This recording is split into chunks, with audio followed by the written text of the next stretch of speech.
எல்லாருக்கும் வணக்கம். நான் Vijay Kiruthik. Duty to express our opinion அப்படிங்கிறது ஒவ்வொரு மனிதனும் கடைபிடிக்க வேண்டிய ஒன்று அப்படின்னு நான் நினைக்கிறேன். அதோடைய விளைவு தான் இந்த விஜய் கிருத்திக் கார் அப்படிங்கிற சேனலை பார்த்துட்டு இருக்கீங்க. இன்றைக்கி நம்ம ஒரு முக்கியமான டாபிக் பார்க்க போகிறோம். வாங்க வீடியோக்குள்ளே போய் டீட்டெயிலாக பார்க்கலாம்.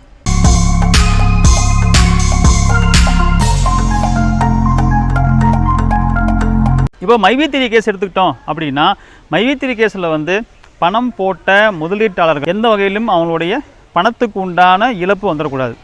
இன்னொரு சைடு அவங்க நேரத்தை என்ன பண்ணுறாங்க, செலவு செய்து இதில் வந்து வீடியோ பார்த்து கேப்சா போட்டுட்டோம், அதுக்கு உண்டான பணமும் நமக்கு கிடைக்கும் அப்படின்னு சொல்லிட்டு ஒவ்வொருத்தவங்களுடைய வேலெட்டில் இன்றைக்கி லட்சக்கணக்கான பணமும் ஏறி நிற்குது. சில பேருடைய வேலெட்டில் 1000, 50,000, 40,000 அந்த மாதிரி நிற்குது. சில பேர் வேலெட்டில் லட்சணத்தை தாண்டி நிற்குது.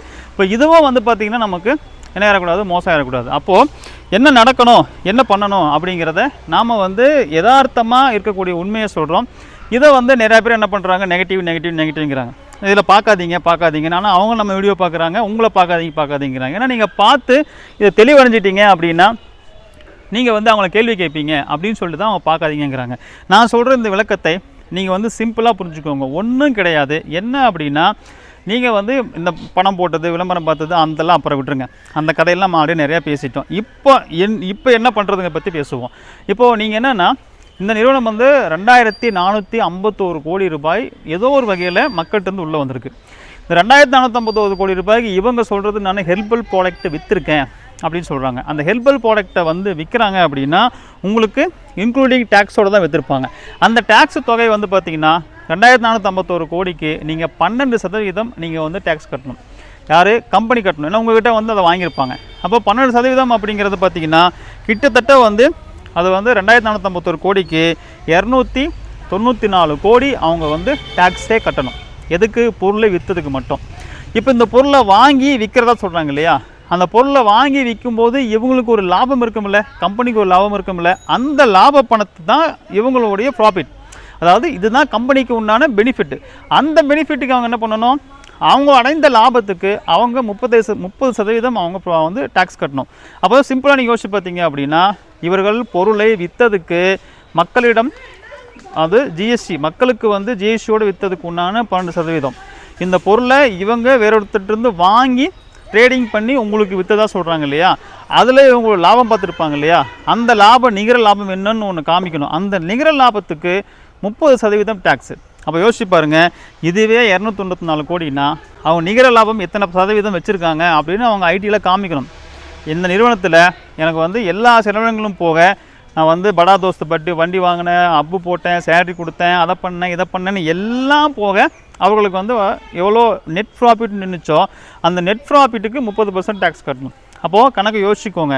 இப்போது அவங்க அக்கௌண்ட்டில் உள்ளது வெறும் 118 கோடி தான். ஓகேங்களா? இந்த 118 கோடி வந்து பார்த்திங்கன்னா இந்த நிறுவனத்தில் நடந்த அந்த 2000 கோடி பக்கம் வெளியவே கொடுத்துருக்காங்க அப்படின்னா அதில் எவ்வளோ முறைகேடான செயல்கள் நடந்திருக்கு. இந்த பணத்துக்குள்ள டேக்ஸ் ஏன் கட்டலை, உங்கள் லாபத்தில் வந்து ஏன் இதுக்கு டேக்ஸ் கட்டலை, நீங்கள் டிரான்சாக்ஷன் எல்லாம் ஏன் சரியாக இதெல்லாம் பண்ணலன்னு இன்னும் விசாரணைகள் நிறையா போயிட்டுருக்கும்போது இவங்கெல்லாம் என்ன சொல்கிறாங்கன்னா, ஜெயிலில் இருந்து பெயில் பெற்று சத்யானந்தன் வந்துட்டார் அப்படின்னா உடனே உங்களுக்கு பணம் கொடுத்துருவாங்க அப்படின்னு சொல்லிட்டு ஒரு தவறான செய்தியை சொல்கிறாங்க. நீங்களே நல்லா யோசிச்சுக்கோங்க. இவர் இப்போது பெயிலில் தான் வருவதற்கு முயற்சி செஞ்சிட்ருக்காரு.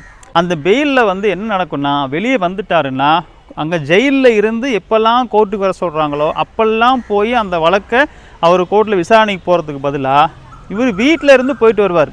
அப்போ கோர்ட்டு சொல்லும், நீ வெளியூர் போகக்கூடாது, மாதம் போய் பக்கத்தில் ஸ்டேஷனில் கையெழுத்து போடணும், இது மாதிரிலாம் சொல்லுவாங்க. இந்த விதிமுறைக்கு நீங்கள் என்னெல்லாம் சொல்கிறீங்களோ அந்த விதிமுறையெல்லாம் பின்பற்றி நான் நடந்துக்கிறேன்னு சொல்லி தான் அவங்க பெயில் போவாங்க.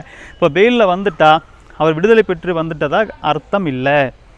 அப்புறம் பெயிலில் வந்த உடனே, அவர் வெளியே வந்த உடனே, பெயிலில் வந்த உடனே ரிட்டர்ன் ஆஃப் ப்ராப்பர்ட்டி போட்டு இதை மீட்டு கொடுத்துருவாங்க அப்படின்னு சொல்கிறாங்க. ரிட்டர்ன் ஆஃப் ப்ராப்பர்ட்டி போட்டு மீட்டு கொடுக்கணும் அப்படின்னா நான் சொன்ன இந்த பிரச்சனை புரிஞ்சுதுங்களா, அவங்க 294 கோடி பொருள் விற்றதுக்கு டேக்ஸ் கட்டலை, அந்த கம்பெனியோட நிகர லாபத்துக்கு அவங்க டேக்ஸ் கட்டணும்.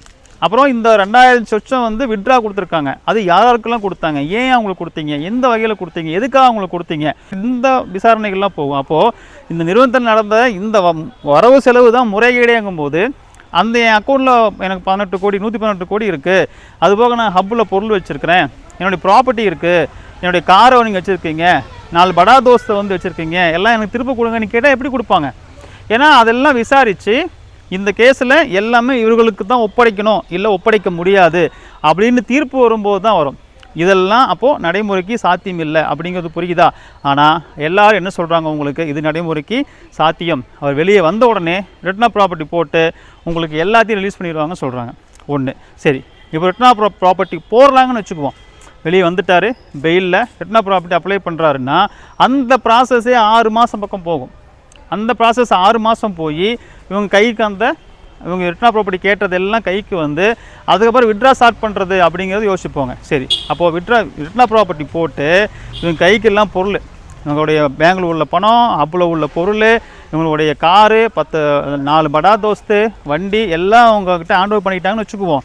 ஆனால் இவங்க கையில் உள்ளது வெறும் 118 கோடி தான். அதுக்கு டேக்ஸ் எவ்வளோ கட்டணும்னு சொன்னேன்னா, அது போக இவர்களுக்கு வந்து மக்களுக்கு கொடுக்க வேண்டிய ரிட்டர்ன் உங்கள் வேலெட்டில் இவ்வளோ பணம் இருக்கு இல்லையா, இதையெல்லாம் எப்படி கொடுப்பாங்க அப்படின்னு சொல்லிட்டு நீங்களே ஒரு ப்ராக்டிக்கலாக யோசிங்க. உங்களுடைய அப்ளைனர் சொல்கிறாங்க, அவங்க சொல்கிறாங்க, நிறைய யூடியூப்பில் சொல்கிறாங்கலாம் போட்டு தயவு செய்து நீங்கள் கன்ஃபியூஸ் பண்ணிக்க வேண்டாம். ஆஸ் ஏ மக்கள் பிரதிநிதியாக உங்களை சேஃப் ஜோனுக்கு கொண்டு வரணும் அப்படின்னு சொல்லி தான் நான் விடாமல் வீடியோ போடுறேன். அசோக்கும் விடாமல் உங்கள்கிட்ட பேசுகிறாரு.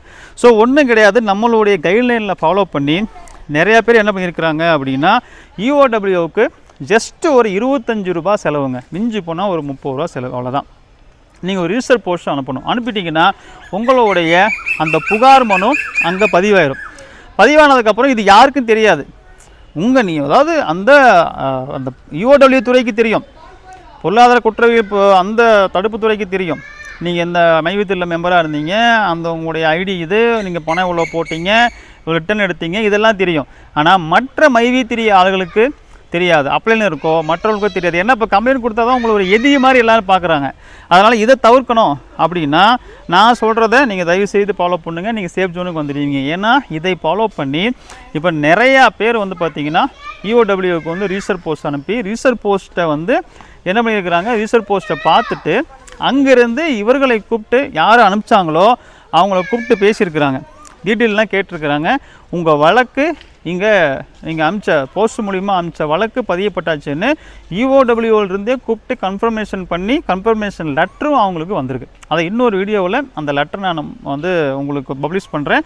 ஜஸ்ட்டு ஒன்றுமே கிடையாது, நான் சொல்கிற மாதிரி நீங்கள் பண்ணுங்கள். ஒரு ஒயிட் பேப்பர் எடுத்துக்கோங்க. அந்த ஒயிட் பேப்பரில் இந்த மைவி3 இதுக்குள்ளே எப்படி வந்தீங்க, யார் வந்து உங்களை அணுகுனாங்க, எப்படி அப்ரோச் பண்ணாங்க, என்னெல்லாம் சொன்னாங்க அப்படிங்கிறத உங்களுடைய புகாரை எழுதிக்கோங்க. மேலே வந்து ஃப்ரம் உங்கள் முகவரி டூ வந்து இப்போ நான் சொல்கிறேன் இந்த முகவரி போட்டுக்கோங்க. பொருள் வந்து பார்த்தீங்கன்னா மைவி3 ஆட்ஸ் பற்றிய புகார் அப்படின்னு பொருள் போட்டுக்கோங்க. முகவரி வந்து பார்த்தீங்க அப்படின்னா திரு அண்ணாதுரை டிஎஸ்பி, அதாவது திரு அண்ணாதுரை டிஎஸ்பி அவங்களுடைய பேர் போட்டுட்டு economic offence wing police training கல்லூரி, நடேசன் ரோடு, அசோக் நகர், சென்னை 6,83,000 அப்படிங்கிற முகவரிக்கு தயவு செய்து நீங்கள் கொரியர்லேயோ மற்ற நார்மல் போஸ்ட்லையும் அனுப்பாதீங்க. போஸ்ட் ஆஃபீஸுக்கு போய் ரிஜிஸ்டர் போஸ்ட்டு அனுப்புங்க. ஒருத்தர் என்ன பண்ணிட்டாரு, அப்படி தான் நம்ம சொன்னதை வந்து ரிஜிஸ்டர் போஸ்ட் அனுப்பிச்சா போகிறதுக்கு லேட் ஆகும்னு நினச்சிட்டு கொரியரில் அனுப்பிச்சிட்டாரு. அங்கேருந்து அப்புறம் எந்த ரெஸ்பான்ஸும் வரல. அதுக்கப்புறம் வந்து ரிஜிஸ்டர் போஸ்ட்டுக்கு போனாங்க. அதனால் ரிஜிஸ்டர் போஸ்ட் நீங்கள் அனுப்புனீங்க அப்படின்னா ரிஜிஸ்டர் பண்ணி உங்களுக்கு வந்து ஒரு ஸ்லிப் கொடுத்துருவாங்க. அப்புறம் உங்களுக்கு மெசேஜ் வரும். அந்த லிங்கை கிளிக் பண்ணிங்கன்னா அந்த போஸ்டல் இப்போ வந்து எங்கெங்கே இருக்குது அப்படிங்கிற ட்ராக் நீங்களே பண்ண முடியும். நம்ம போஸ்ட் ஆஃபீஸ்லேருந்து போயிடுச்சு, அடுத்து அது எந்த இடத்துல இருக்குது, நம்ம யாருக்கு அமிச்சோம், திரு அண்ணாதுரை டிஎஸ்பிக்கு அமிச்சோம், அவர் வாங்கிட்டாரா வாங்கலையா அப்படிங்கிறது உட்பட உங்களுக்கு அதில் அப்டேட் ஆகும். சரியான நம்பருக்கு போய் ரீச் ஆயிடுச்சு அப்படின்னு சொல்லிட்டு நீங்கள் மொபைல்லேயே பார்த்துக்க முடியும். உங்களுக்கு ஒரு நம்பர் பண்ணி கொடுப்பாங்க. அந்த ரிசிப்டையும் பத்திரமா வச்சுக்கிட்டீங்க அப்படின்னா உங்களுக்கு என்றைக்கு இருந்தாலும் இதுதான் உங்களுக்கு உண்டான ஆதாரம். இது மாதிரி அனுப்பி அங்கேருந்து அவங்க கூப்பிட்டு டீட்டெயிலாம் கேட்டிருக்காங்க. அதில் இது என்னென்னா நிறையா பெண்கள் அனுப்பிச்சிருக்காங்க, அப்புறம் ஆண்கள் அனுப்பிச்சிருக்காங்க. இஓடபிள்யூலேருந்து அவங்க என்ன பண்ணியிருக்காங்கன்னா பெண்களுக்கெல்லாம் யாருக்கும் கூப்பிடலையாமா, ஆண்களுக்கெல்லாம் கூப்பிட்டு விவரத்தை கேட்டு என்ன பண்ணீங்க விவரத்தெல்லாம் கேட்டு அதுக்கு உண்டான ஒரு டீட்டெயிலில் அங்கே இஓடபிள்யூலேருந்து ஒரு லெட்டரை வந்து ஃபஸ்ட்டு வாட்ஸ்அப் அனுப்பிச்சிட்டு அதுக்கப்புறம் போஸ்டல்லையும் அனுப்பிச்சிருக்காங்க. பெண்களை ஃபோனில் மட்டும்தான் கூப்பிட்டு பேசலை, ஆனால் அவர்களுக்கும் போஸ்டலில் வந்து ரிப்ளை லெட்டர் வந்திருக்கு, உங்கள் வழக்கை நாங்கள் எடுத்துக்கிட்டோம், நீங்கள் போஸ்டலில் அனுப்பிச்சது நாங்கள் எடுத்துக்கிட்டோம் அப்படின்னு சொல்லிட்டு அவங்க ஒன்றா ரிப்ளை பண்ணியிருக்காங்க. இப்போது ஏற்கனவே 15 வழக்குன்னு சொன்னேன் இல்லையா, இப்போது அதுக்கப்புறம் யாரெல்லாம் அனுப்பிச்சிருக்காங்களோ அவங்களுடைய வழக்கும் இதில் சேர்க்கப்பட்டிருக்கும். ஸோ ஒன்ஸ் வந்து அவங்க பெயிலில் வந்துட்டாங்க அப்படின்னு வச்சுக்கோங்களேன், பெயிலில் வந்ததுக்கப்புறம் நம்ம வழக்கு கொடுக்குறது அப்படிங்கிறது வேறு.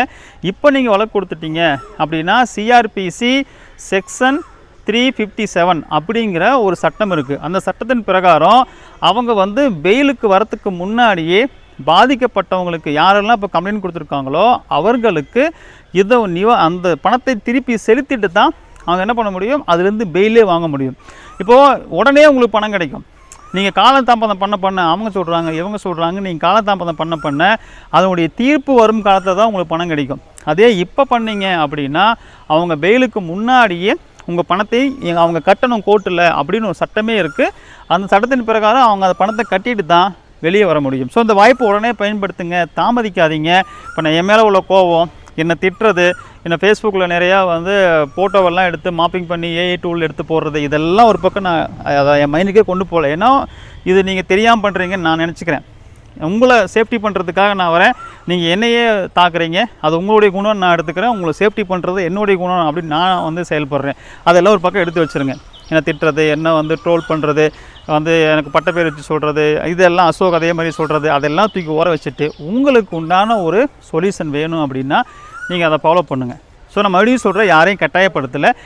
மைவித்திக்கு சொல்கிற அதே தாரக மந்திரத்தை நானும் யூஸ் பண்ணுறேன். யாருக்கெல்லாம் விருப்பம் இருக்கோ, நாங்கள் யாரையும் இதில் சேருங்கன்னு சொல்லி கட்டாயப்படுத்தலை. அவங்களா விரும்பி வந்து சேர்ந்தாங்கன்னு சொன்னாங்க இல்லையா, அதே தான் இப்போ நானும் சொல்கிறேன். நான் யாரையும் கட்டாயப்படுத்தலை. உங்களுக்கு உங்கள் பணம் வேணும் அப்படின்னு நினைக்கிறவங்க இதை செய்யுங்க. பணம் வேண்டாம் அப்படிங்கிறவங்க இதை செய்யவே வேண்டாம். இன்னொரு வீடியோவில் மீண்டும் சந்திக்கிறேன். எல்லாருக்கும் வணக்கம். பாய்.